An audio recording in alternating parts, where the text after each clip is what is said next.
जन्म लिया, फिर पुष्टि हुई, अब उसके बाद अब इधर क्षरण की प्रक्रिया चलेगी, अब उसके विनाश की प्रक्रिया चलेगी। अब परमाणु एक दूसरे से आकर्षित ना होकर के एक दूसरे से दूर भागेंगे। अब एक दूसरे के सब अलग होते चले जाएंगे। धीरे धीरे शरीर फिर वजन कम होता चला जाएगा, और वजन कम होते होते ऐसी जर्जर अवस्था में आ जाएगा कि हड्डियां शेष दिखेंगी। यही इस प्रकृति का नियम है। इस संसार में आपने देखे होंगे कि पहले तो किसी भी चीज़ का निर्माण होता है, फिर उसकी पुष्टि होती है, वृद्धि होती है, और वृद्धि होने के बाद में वो नष्ट भी हो जाता है। फसलें आप देखेंगे कितने अंकुर के रूप में बीज निकलेगा। गेहूँ, चावल, ये सब जब बोएंगे तो उसके अंकुर फूटेगा मात्र। जल और तापमान पा करके, जमीन पा करके, मिट्टी, ये जब संयोग होने के बाद में वह धीरे धीरे बढ़ता है, बढ़ते बढ़ते बड़ा पेड़ का रूप में लेता है। अब उसके बाद उसकी सीमा खत्म हो गई तो वह अब धीरे धीरे नष्ट होने की प्रक्रिया में आ जाता है। तो इस तरह से ये प्रकृति का नियम है, जो इसको सद्गुरु कबीर ने कहा है कि इसके प्रकृति का नियम इस शरीर के अंदर भी है, तो वही काल के रूप में बैठा है। इसलिए सावधान रहो, ये शरीर जाने वाला है। यह ठीक है कि अभी स्वस्थ है, तो स्वस्थ है इसका मतलब यह है कि इस शरीर से साधना कर लो, नहीं तो। और दूसरा काल यह है कि इस शरीर के भीतर मन में चिंताएं हैं, दुख चिंता से बेहाल रहता है, और अनेक तरह के मनोविकारों की फौज भी है जो इसको निकम्मा खोखला बना देती है। काम, क्रोध, लोभ, मोह की फौज बहुत लंबी है, ये हावी रहती है मन के ऊपर। एक तो शरीर को समय बूढ़ा कर रहा है, और दूसरा मन को चिंताएं, दुख, परेशानियां ये खोखला कर देती हैं। परंतु जो इन सब को के ऊपर पैनी निगाह रखता है कि किस तरह से मनोविकार जब पैदा होते हैं तो आदमी को कितना चंचल बना देते हैं, और आदमी अपना सर्वनाश करता है, इस सब को जो देखता है वह शांति के सागर में डूब जाता है। सारे आश्चर्यों का आश्चर्य यह है कि जो मनोविकारों से आंदोलित हो जाता है, काम, क्रोध, लोभ में आदमी कितना आंदोलित हो जाता है। लोग एक दूसरे को खत्म कर देना चाहते हैं। जब क्रोध आता है तो इतना आंदोलित हो जाते हैं कि सामने देखना नहीं चाहते हैं। बहुत क्रोध से आँख से ज्वाला निकलने लगती है। इस तरह, और जब कामनाएं आती हैं तो आदमी कितना आंदोलित हो जाता है। इस तरह से अपने आप को रोक नहीं पाते हैं। वही मन जब इन सब का दृष्टा बन जाता है, इनके विचार करता है, तो वही शांति के सागर में भी डूब जाता है। अब यह उसकी सामान्य अवस्था है। मन में यह गुण है कि वह शांत भी होना जानता है। इसके लिए उसे हर चीज़ों, अतीत को मृत्यु के मुख में देखना चाहिए। बीती जितनी घटनाएं हैं हमारी हजारों साल की, वो सब नष्ट हो गई हैं, उसका कुछ नहीं है। इसलिए उसमें डूबने से कोई मतलब नहीं है। इसलिए पुराने ख्यालों में डूबना ठीक नहीं है। वर्तमान का ख्याल करें।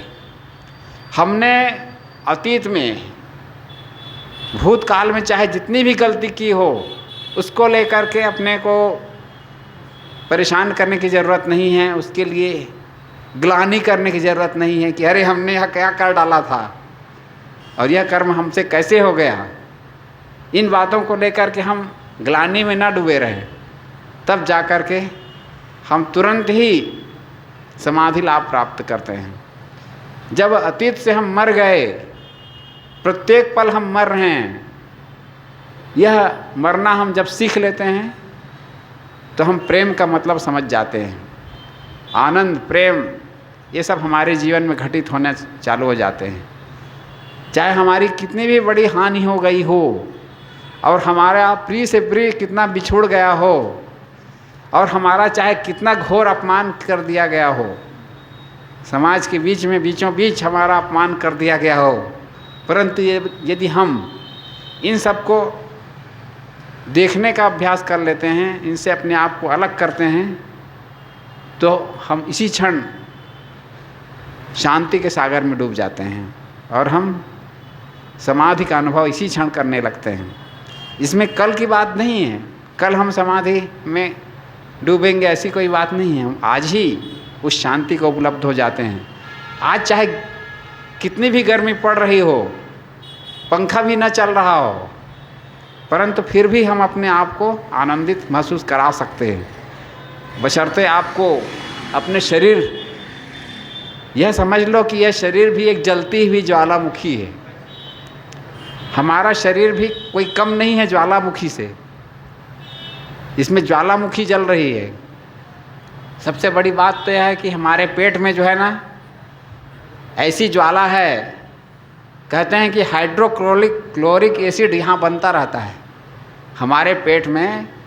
जैसे कि आधा गिलास कोई एसिड भरा हो किसी गिलास में, इसी प्रकार हमारा पेट जो है ना, उसमें एसिड से भरा रहता है आधा।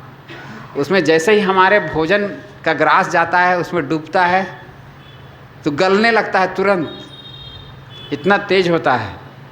कहा जाता है कि समुद्र में ऐसी मछली होती है जो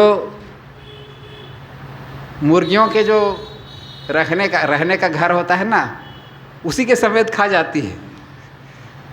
मुर्गियों जहाज़ में जब जाता है समुद्र में, तो जब देखती है कि उसके हाथ में पानी में किसी तरह से तैरते हुए लकड़ी का घर रहता है ना, मुर्गियों का पिंजरा, जिसको पिंजरा कहना चाहिए, और पिंजरे सहित खा जाती है उसको। और उसके पेट में जब जाती है तो सब गल जाता है, ऐसी एसिड होती है, इतनी तेज एसिड, वहाँ कुछ पता ही नहीं चलता है, क्योंकि ये सब कार्बन से बनी होती है। जो कार्बन की बनी चीज़ें सब जा कर के उसमें गल जाती है, पूरी हड्डियाँ वगैरह भी पूरी।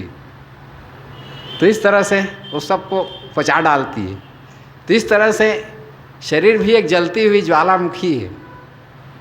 बाहर का वातावरण न देखिए, बाहर की गर्मी, इससे परेशान होने की ज़रूरत नहीं है। उससे अधिक अग्नि तो हमारे शरीर में है, इसलिए गर्मी ठंडी से परेशान होने की ज़रूरत नहीं है, बल्कि इसका दृष्टा रहना चाहिए हमको। सबसे बड़ी बात यह है कि मनोविकारों की आग भी तो कितनी तगड़ी जल रही है। मनोविकारों से आदमी कितना जलता है, हर समय दुख चिंता में जलता रहता है, ना करने योग्य काम करता है और करने के बाद पछताता है। आपने हमेशा देखा होगा, तो चिंताएं हमें दुख देती हैं। एक बार एक व्यक्ति बड़ा चिंतित दुखी अपने बिस्तर, अपने जहाँ बेडरूम है वहाँ चक्कर लगा रहा था। बहुत उसके माथे पर चिंता की लकीरें थी, स्पष्ट नज़र आ रहा था कि वो बहुत दुखी है। पत्नी ने जब देखा उसका हाल तो उससे रहा नहीं गया। उसने पूछा कि तुम्हारा हाल ऐसा बुरा कैसे है? तो उसने कहा कि मुझे बहुत बड़ा दुख यह है कि मैंने 2 लाख रुपए अपने पड़ोसी से उधार लिए थे और 2 महीना पूरा होने वाला है, कल उसका पेमेंट करना पड़ेगा, और जिससे मैं उधार लिया हूँ वह तकाजे का बड़ा पक्का है, वह सुबह ज़रूर आ धमकेगा मेरे पास पैसे के लिए। तो मैं उस समय क्या जवाब दूंगा, इस बात को लेकर के मैं बहुत परेशान हूँ। और इसको तो पत्नी ने कहा कि क्या तुम्हारे पास कोई उपाय नहीं है कि जिससे कि 2 लाख रुपए का इंतज़ाम कर सको?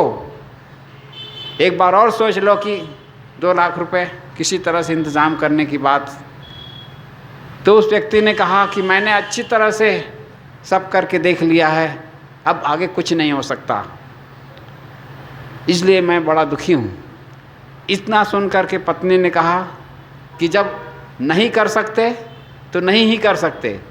वह बड़े आनंदी स्वभाव की थी, वो चिंता करने वाली नहीं थी। एक बार तो वह भी दुखी हो गई थी कि उस पति की बात को लेकर के, परंतु फिर वो संभल गई और उसने कहा रुको 1 मिनट मैं आती हूँ। वह तुरंत घर से निकल गई। रात का समय था और पति हैरान कि पत्नी कहाँ निकल गई। वह तत्क्षण पड़ोसी के घर जा पहुँची जिसके यहाँ से उसके पति ने उधार लिया था। वहाँ पर दरवाज़ा खटखटा दिया। संयोग से वही व्यक्ति दरवाज़ा खोला और उसको नमस्कार करते हुए बोली कि क्या मेरे पति ने आपसे 2 महीना पहले 2 लाख रुपए उधार लिए थे? तो उस व्यक्ति ने कहा हाँ हाँ लिए थे। तो क्या कल उसकी समाप्ति हो रही है, समय सीमा समाप्त हो रही है? तो उसने कहा हाँ हाँ। तो उस देवी ने कहा मेरे पति ने अच्छी तरह से सोच लिया है, उपाय करके देख लिया है, उससे रुपयों का इंतज़ाम नहीं हो सका, इसलिए उसको पेमेंट करने के लिए 2-1 महीने का समय और लगेगा। इतना कह कर के वह वापस अपने घर चली आई और पति इधर परेशान था तो और परेशान हो गया कि परेशानी पर परेशानी, पत्नी कहाँ निकल गई, कहीं ऐसा तो नहीं कि वह रुपयों का इंतज़ाम करने चली गई। तो वह उसके लौट आने पर प्रसन्न हुआ और वह तो यह देख करके हैरान था कि मेरे पास इतना बड़ा दुख है और इसको दुख नाम की चीज़ नहीं है, कितनी आश्वस्त दिखाई दे रही है, इसको कोई चिंता ही नहीं है। तो उसकी पत्नी ने आकर के कहा कि मैं बनर्जी को कहा आई हूँ, जिसके यहाँ से आपने उधार लिया था, उसको कहा आई हूँ कि हमारे पास पैसा नहीं है और आप हमें 2 महीने का और समय दें। और पति से कहा कि अब आप चैन की नींद सोइए, जागने का समय तो अब पड़ोसी का है। इस तरह से जब हमारे पास कोई समस्या आ जाए और यदि उसका कोई हल ना दिखाई दे रहा हो तो हमें समस्या न समझना चाहिए, उस समय भी आनंद लेना चाहिए। सारी समस्याओं को एक तरफ रख करके सारे चिंताओं और दुख को नज़रअंदाज करते हुए हमें अपने आप को प्रसन्न बनाए रखना है, क्योंकि जीवन है तो समस्याएं ही हैं। जीवन के रहते तक समस्याएं आएंगी ही आएंगी और इसी में हमको प्रसन्न रहना है। तो इसीलिए प्रसन्न रहने की कला हमें ही विकसित करनी होगी, क्योंकि हमें प्रसन्न होने का जन्मसिद्ध अधिकार है।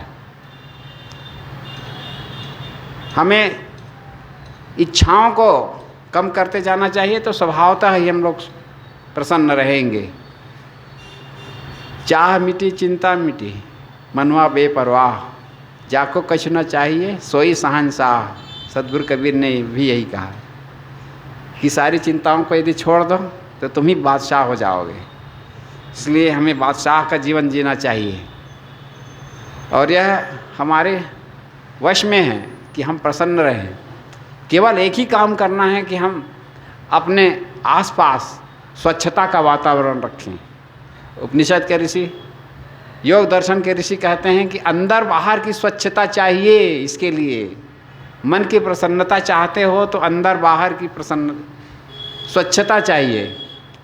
बाहर हमारे जीवन में स्वच्छता होनी चाहिए।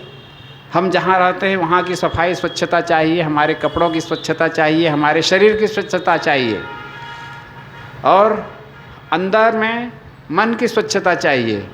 मन दुख चिंता कल्पनाओं से दूर रहे, यह मन की स्वच्छता है। ये 2 चीज़ें हमारे जीवन में हैं तो प्रसन्नता की कोई कमी ना रहेगी और हम प्रतिपल आनंदित रहेंगे। हम कल आनंदित होंगे ऐसी कोई बात नहीं है। जब हम स्वच्छता आज ही उत्पन्न कर लिए अपने जीवन में, तो हम आज ही प्रसन्न हो जाएंगे। देखा नहीं आपने कि लोग थकान और काम के बोझ से जब थके होते हैं तो स्नान करने के बाद कितना प्रसन्न महसूस करते हैं। पसीने की बदबू जब शरीर से आ रही हो और जब साबुन से स्नान कर लिया तो कितना प्रसन्नता होती है।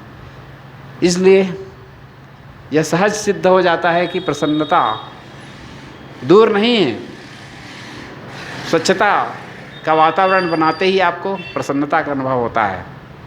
इसलिए यह नहीं कहना चाहिए कि मेरा जीवन ऐसे दुखी बना रहेगा। हम इसको सुखी बनाने के लिए बिल्कुल समर्थ हैं और अपने आप पर विश्वास करना चाहिए। तो आइए हम और विचार श्रवण करें।